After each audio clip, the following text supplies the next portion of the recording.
Hello students, आज जो मेरा लेक्चर है ये लेक्चर है आपका इल्यूमिनेशन यूनिट का ही है। तो इसमें अब जो आगे लेक्चर आएगा आपका, इसमें मैं आपको छोटे छोटे पार्ट्स में वर्किंग ऑफ हर एक लैंप के बारे में जो आपको पढ़ना है, तो उसका मैं लेक्चर जो है हर एक का वर्किंग एक सेपरेट बना करके देने की कोशिश करूँगा। तो इसमें जो पहला टॉपिक है आपका वो है working, construction and application. Okay, उसमें आपका अलग अलग तरह का लैंप है। तो पहला लैंप जो आपका है वो है आपका इनकैंडेसेंट लैंप। ठीक है, पहला जो है ये देखिए, बेसिकली इसका वर्किंग समझना बहुत ही आसान है और ये चीज़ हम लोगों ने घरों में भी देखा है। तो जैसे कि आप कोई सी भी चीज़ को आप जैसे गर्म करते हैं, है ना, तो क्या होता है कि जैसे उसमें जब आप गर्म करते हो तो उसमें जो है वो हीट होने की वजह से आपका जो है वो रेडिएट करता है, मतलब वो ग्लो करता है ना। ये चीज़ हम लोगों ने बचपन में भी देखा। जैसे एग्जांपल बताता हूँ आपको, जैसे लोहार होता है, तो लोहार क्या करता है, आप वो जब लोहे को गर्म करता है बहुत ज़्यादा तो रेड हॉट हो जाता है ना। तो वो भी एक तरह का जो बिहेवियर है वो भी एक तरह का बिहेवियर आपका जो है इनकैंडेसेंट बिहेवियर है कि आपको कोई चीज़ गर्म करने से वो लाइट सोर्स एमिट करता है। लेकिन डिपेंड ये करता है कि वो लाइट का जो एमिशन है वो किस वेवलेंथ का है और किस रेंज में फॉल करता है। ठीक है, तो उसी उसी फेनोमेना पर आपका जो है ये इनकैंडेसेंट लैम्प का भी फेनोमेना बेस्ड है। तो इसमें एक्चुअली क्या होता है कि इनकैंडेसेंट, पहले तो हमें यह समझना है कि ये जो इनकैंडेसेंट हमने वर्ड जो लिखा है इसका मतलब क्या है।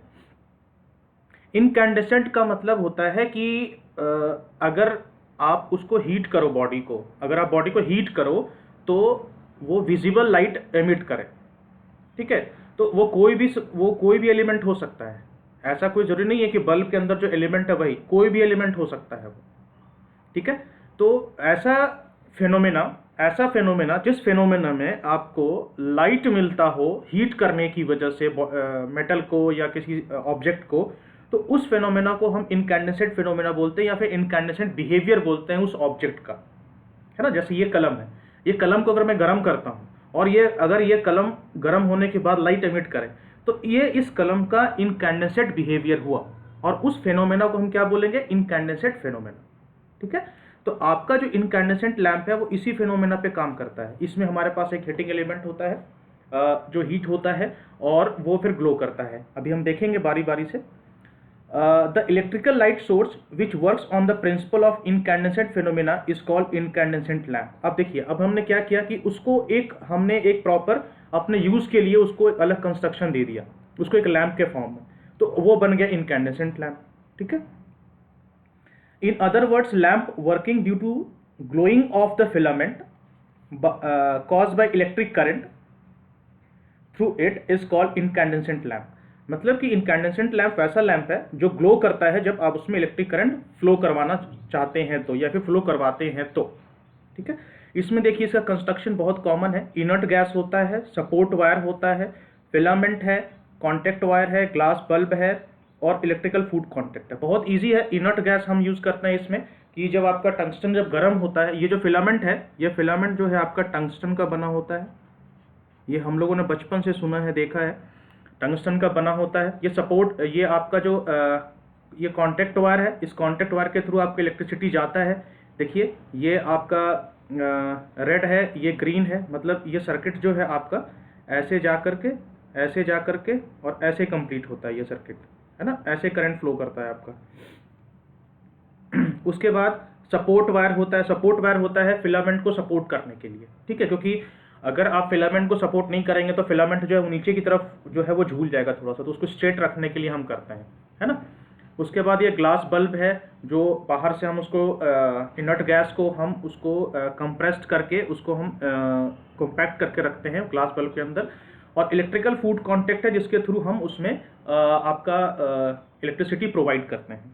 तो ये है आपका कंस्ट्रक्शन ऑफ इनकैंडेसेंट लैंप। तो यही चीज़ आगे भी लिखा हुआ है। फिलामेंट है, फिलामेंट जो होता है आपका ये बहुत ही थिन वायर का बना हुआ होता है, यूजली मेड ऑफ टंगस्टन, और लाइट एमिट करता है जब करंट इससे पास करता है। तो कॉन्टैक्ट वायर क्या है? कॉन्टैक्ट वायर आपका इलेक्ट्रिक कंडक्टर है carrying current to the filament. देखिए मैंने बताया था ना, ये जो कॉन्टैक्ट वायर है यहाँ से करंट ऐसे फ्लो करती है, बस ये ऐसे करके, और ये करंट फ्लो करके ऐसे बाहर निकलता है, एक कंप्लीट सर्किट बन जाता है। ठीक है। इनर्ट गैस, तो इनर्ट गैस हम इसलिए यूज़ करते हैं क्योंकि एक्चुअली क्या होता है, कोई भी मेटल जब गर्म होता है तो वो जब लाइट एमिट करता है तो कुछ पार्ट उसका इवेपोरेट भी करता है। It depends upon the property of the metal और the property of the object कि how much evaporation is taking place, है ना। ये डिपेंड करता है मेटल की प्रॉपर्टी पे कि कितना इवेपोरेशन होता है उसमें। कोई ज़रूरी नहीं है कि हर एक मेटल को आप गर्म करो तो same amount of evaporation. Evaporation मतलब होता है कुछ पार्ट उसका निकल जाना, है ना, गर्म होकर के निकल। जैसे ऐसे ये एग्जाम्पल को ऐसे समझ सकते हैं, जैसे लोहे में रस्टिंग होती है तो कुछ पार्ट उसका निकल जाता है। तो ये डिपेंड करता है लोहे की प्रॉपर्टी पे कितना रस्टिंग हो, कितना जंग कितना लगेगा। ठीक है। तो ये तो हुआ आपका ऑक्सीडेशन प्रोसेस से। और जब हम किसी को गर्म करते हैं तो गर्म करने की वजह से भी कुछ पार्ट उसका जो होता है वो वेपर बन के बाहर निकल जाता है, मतलब उसका जो है वो डिग्रेडेशन होना शुरू हो जाता है। तो इनर्ट गैस क्या करता है, उस चीज़ को स्लो डाउन करता है। ठीक है। और फिर उसके बाद आता है आपका सपोर्ट वायर। सपोर्ट वायर क्या है, आपका फिलामेंट को होल्ड करने के लिए होता है, जैसा मैंने आपको बताया था अभी।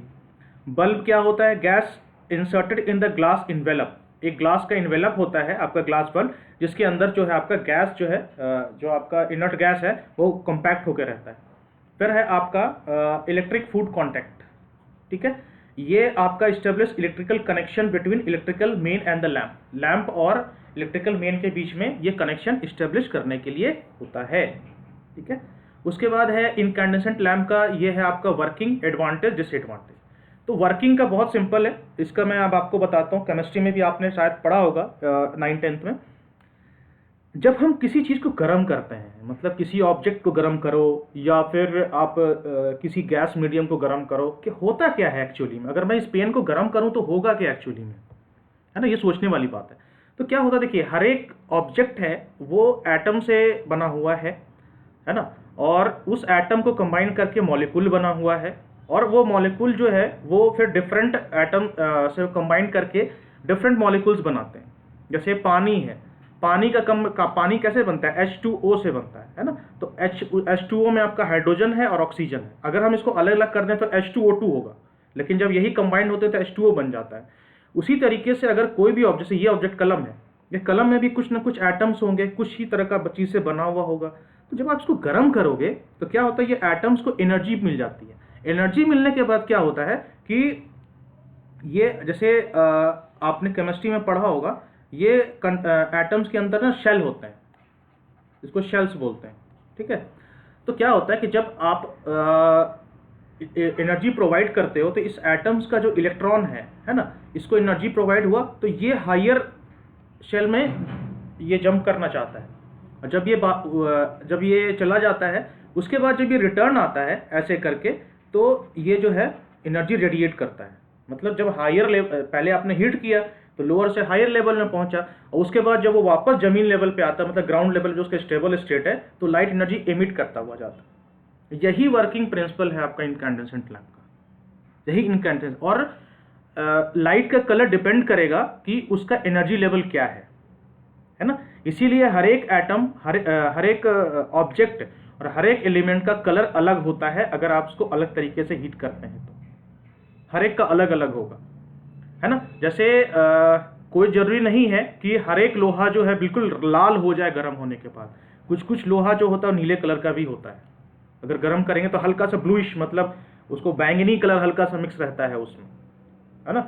तो ये ऑब्जेक्ट की प्रॉपर्टी पर डिपेंड करता है बेटा कि वो किस रेंज में लाइट उसका आएगा, है ना।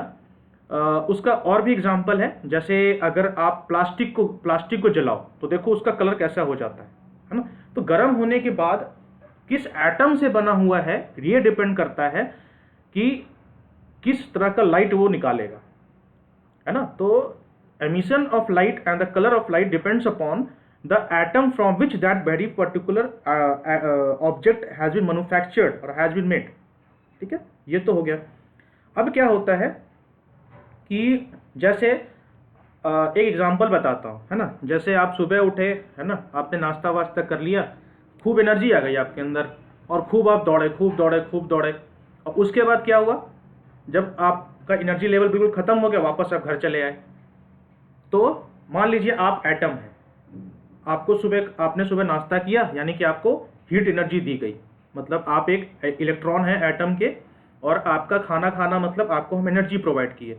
एनर्जी मिलते ही आपने क्या किया, आप दौड़ना भागना शुरू कर दिया। तो वही इलेक्ट्रॉन भी वही करता है, जब आप उसको एनर्जी प्रोवाइड करते हैं तो वो फिर ऊपर भागता है बस। और जब आप भाग रहे हैं तो क्या हो रहा है, आप भी अपना जो एनर्जी अंदर का है वो रेडिएट कर रहे हैं ना, एनर्जी लॉस कर रहे हैं। तो वही होता है, इलेक्ट्रॉन जंप किया और जब वापस आते आते सारा एनर्जी अपना लूज कर जाता है और फिर अपने ग्राउंड स्टेट में आ जाता है। तो आप भी जब नाश्ता करते हैं बहुत तेज भागते दौड़ते हैं, और फिर जब एनर्जी पर रेडिएट हो जाता है फिर वापस चले आते हैं। तो इलेक्ट्रॉन के साथ भी वही होता है, ठीक है। ये हो गया आपका। उसके बाद electrons on these high energy level are not stable. अब स्टेबल होता नहीं है, सही बात है, क्योंकि उसको देखिए, हर एक वर्ल्ड में, यूनिवर्स में, स्पेस में, हर एक ऑब्जेक्ट का, हर एक एटम का, हर एक पार्टिकल का एक अपना स्टेबल स्टेट होता है। हर एक का, मैक्सिमम क्या, हर एक का अपना एक स्टेबल स्टेट होता है जिसमें वो स्टेबल होकर रहना चाहता है, ठीक है। तो वो क्या होता है, वहाँ स्टेबल होता नहीं है, तो आपने हीट एनर्जी प्रोवाइड किया लेकिन फिर वापस वो ग्राउंड लेवल पे आता है। तो ये ग्राउंड लेवल पे आने पर ये एनर्जी रेडिएट करता है कुछ अमाउंट ऑफ, ऐसे वो डिपेंड करेगा कि आपका जो है एटम का टाइप क्या है, प्रॉपर्टी क्या है, ठीक है। वैसे एक फॉर्मूला होता है E=H करके, ये शायद आप लोगों ने पढ़ा होगा, तो नहीं पढ़ा है तो छोड़ दीजिए, ठीक है, कोई बात नहीं। उसके बाद ये होता है कि while falling from higher to lower energy level the electrons release their extra energy। जो मैंने आपको बताया, जब अपर लेवल से लोअर लेवल में आएगा तो वो कुछ एनर्जी रेडिएट करेगा। उसके बाद क्या है, these photons are then emitted from the surface of the object in the form of electromagnetic radiation। अब photons क्या है, photons are nothing but the packets of energy। photons क्या है, packets of energy, ठीक है। photons are nothing but they are packets of energy, और in fact packets of light energy. मतलब energy, अब ये आपको पैकेट्स ऑफ लाइट एनर्जी समझाने के लिए थोड़ा सा टाइम लगेगा। जो आप लाइट देखते हो ना, वो लाइट कॉन्टिन्यूस नहीं होता है बेटा, वो छोटे छोटे पैकेट्स होते हैं, एनर्जी के पैकेट्स होते हैं जो हमारी आंखों से नहीं दिखते, ठीक है। ये आपका कॉन्सेप्ट दिया था प्लांक्स कांस्टेंट, प्लांक साहब ने दिया था, और आइंस्टीन साहब ने इस चीज़ को आगे बताया था। तो उस का एक अलग पार्ट है, वो रहने दीजिए, that's a part of your quantum physics, तो उसको रहने दीजिए। तो बस इतना समझिए कि जो आपका लाइट है ना, तो वो फोटोन्स जो होगा वो एमिट होगा जब आपका इलेक्ट्रॉन आपका या एटम जो है आपका हायर लेवल से लोअर लेवल में आएगा। तो अब उसके बाद ये जो इलेक्ट्रोमैग्नेटिक रेडिएशन है वो जिस वेवलेंथ में फॉल करेगा वही वेवलेंथ की लाइट आपको दिखेगी, समझ गए। अगर वो वेवलेंथ येलो लाइट में फॉल करेगा तो येलो होगा, रेड में होगा तो रेड होगा, ग्रीन तो ग्रीन होगा। कभी सोचा है आपने कि कोई भी चीज़ लाल ही क्यों दिखता है, कोई भी चीज़ हरा ही क्यों दिखता है, कोई भी चीज़ काला ही क्यों दिखता है? कभी सोच के देखिएगा, ठीक है, कभी टाइम मिले तो। वो सब इसी फंडे पे बेस्ड है। कोई चीज़ हरा है तो वो हरा ही क्यों दिखता है, ठीक है। ये चीज़ कभी आप सोच के देखिएगा कि वो सारे लाइट ऑब्जर्व करता है और हरा लाइट को रिफ्लेक्ट करता है। जो ऑब्जेक्ट जिस कलर का लाइट रिफ्लेक्ट करेगा वही कलर आपको दिखेगा, ठीक है। चलिए, ये ऐसे आउट ऑफ कॉन्टेक्स्ट है आपका, बट फिर भी मैंने आपको बता दिया। इसलिए बताया क्योंकि जब आपका इलेक्ट्रॉन फॉल करेगा ना हायर लेवल से लोअर लेवल पे, तो वेवलेंथ जिस रेंज में फॉल करेगा, जिस वेवलेंथ में, वही वेवलेंथ की लाइट आपको दिखेगी। यही यहाँ पे लिखा है, the electromagnetic wave with wavelength with in the range of infrared is heat energy. जो इंफ्रारेड है वो हीट एनर्जी में आपको दिखेगा, और जो आपका विजिबल रेंज में है वो आपको लाइट के फॉर्म में दिखेगा, ठीक है। तो यही है आपका working of incandescent lamp. Advantage है इसका, कॉस्ट लेस होता है, नॉर्मल वोल्टेज पे ऑपरेट कर सकते हैं, रेडिएशन कैरेक्टरिस्टिक्स की अच्छी होती है, वेरियस शेप्स एंड साइज में ये अवेलेबल होता है। और डिसएडवांटेज इसका यही है कि लाइफ इसका लेस होता है as compared to other life, और पावर कंजम्पशन ज़्यादा होता है। तो एग्जाम में अगर क्वेश्चन आपसे आएगा कि explain the construction, working and advantage disadvantage, तो आपको जो मैंने तीनों दिखाया है, तीनों स्लाइड जो आपको दिखाया है, वो तीनों आपको लिखना पड़ेगा, ठीक है, तभी जाके कंप्लीट होगा, और डायग्राम तो बनाना ही बनाना है, ठीक है। सो आई होप आपको ये समझ में आ गया होगा, बहुत ही बेसिक है इनकैंडेसेंट लैब, तो यहीं से शुरुआत भी है आपका सिलेबस का। तो अगर फिर भी कोई डाउट हो तो प्लीज़ पूछिए, and thank you for watching this video. In the next video I am going to discuss about the working of another lab. So thank you so much for watching this video, and take care of your self.